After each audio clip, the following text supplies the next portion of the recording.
কি হয় চোরাচালান এখান দিয়ে? এটা গরু টরু নিয়ে যায়। গরু হুম, এখনো চলছে?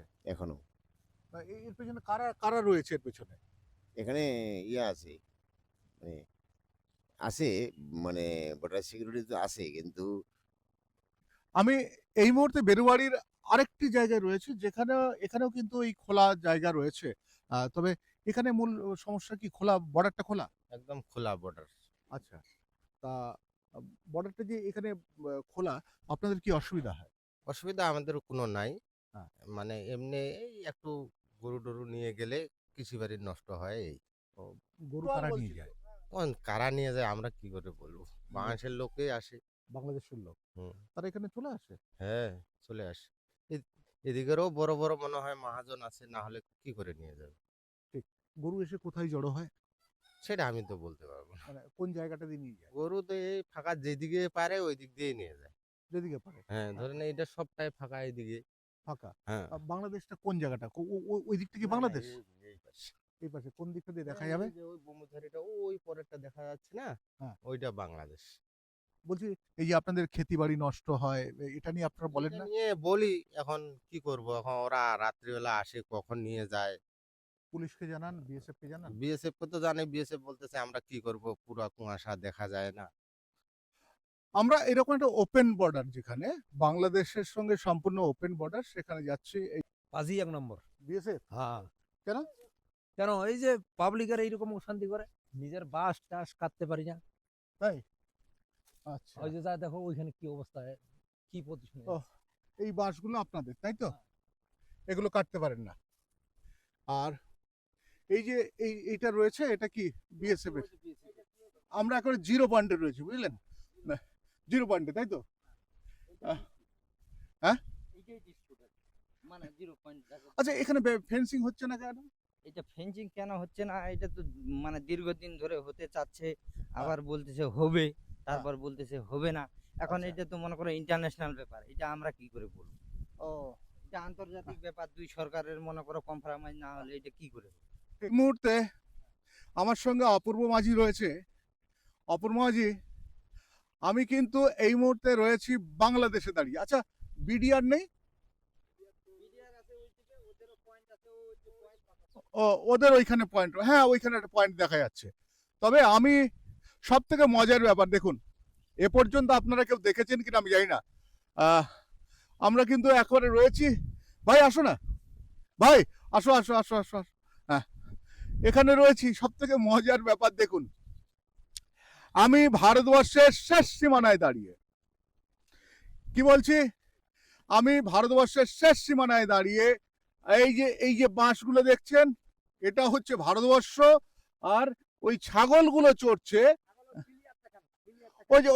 ওই যে একটা পিলার রয়েছে। হ্যাঁ, হ্যাঁ, এটা বাংলাদেশ। সর্বনাশ। তাহলে আমরা ওই লোকগুলো যে চাষ করছে, হ্যাঁ ওগুলো বাংলাদেশের লোক। ওই ওগুলো বাংলাদেশের লোক চাষ করছে। মানে একটু এদিকে আসো, মানে কতটা মজার। আমি মুকুলেশ্বরের কাছ থেকে শুনছি যে তুমি ভারতবর্ষের একেবারে শেষ সীমানায়। হ্যাঁ, শেষ সীমানা। মানে আশ্চর্য, ছাগলগুলো বাংলাদেশি ছাগল। এগুলা বাংলাদেশি ছাগল না, আমার ইন্ডিয়ান রে। ওদের চলে গেছে কোনোভাবে। হ্যাঁ, চলে গেছে। মানে বাংলাদেশের জমি। হ্যাঁ, জমিটা বাংলাদেশের, হ্যাঁ। ছাগলগুলো কোনোভাবে ঘাস খাইতে গেছে। আচ্ছা পিলারে কি লেখা আছে? প্লেয়ারে ওখানে 753 নাম্বার লেখা আছে। 753। 53 নাম্বার। তাহলে দেখলেন মজার একটা ব্যাপার। বেরুবাড়িতে আমি রয়েছি, আর সেই বেরুবাড়িতে এই মুহূর্তে আপনাদের দেখাচ্ছি যে আমরা কিন্তু বাংলাদেশ দেখতে পাচ্ছেন। এটা কিন্তু বাংলাদেশ। ওই যে লোকগুলো চাষ করছেন তারা কিন্তু বাংলাদেশি সবাই চাষ করছেন। আর একটু দূরে সেখানে কিন্তু মানে বাংলাদেশের যারা সীমান্তরক্ষী রয়েছেন তারা সেখানে পাহারা দিচ্ছেন। আর এইখানে আমাদের বিএসএফ পাহারা দিচ্ছেন। আর আমরা এই মুহূর্তে দাঁড়িয়ে রয়েছি যেখানে, আচ্ছা এখানে তো অতি অবশ্য আমরা যদি মনে করেন চাষ করতে করতে আপনাদের বাড়িতে এসে খাবেন দাবেন ঘুমাবেন পারেন তো? পারেন, আমাদের বর্ডার সিকিউরিটি ফোর্স ডিউটি আছে এখানে, ওরা যদি বলে আসতে তাহলে আসতে পারবে, নাহলে ওরা সুরক্ষার জন্য আছে, ওদের বাধা করলে ওরা আসতে পারবে না। আসতে পারবে না। না।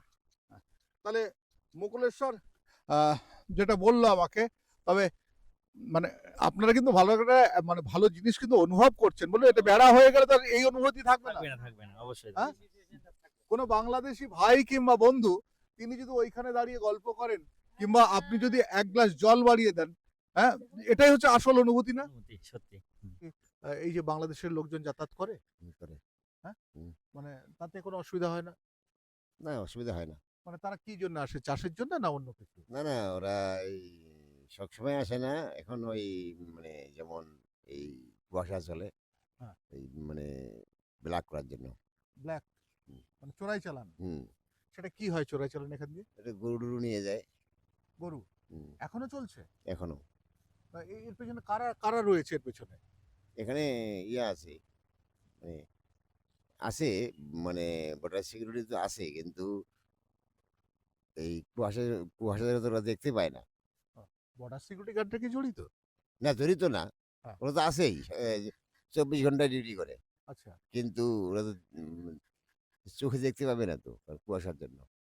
ও সেই সুযোগে হয়ে যায়। এই সুযোগে নিয়ে যায়। আর যখন কুয়াশা হয় না না, তখন যায় না। তখন গরু যায় না। না। এখন গরু কত করে যায় প্রায়? গরু এক পিস ধরো একটা গরু, হ্যাঁ। ওটা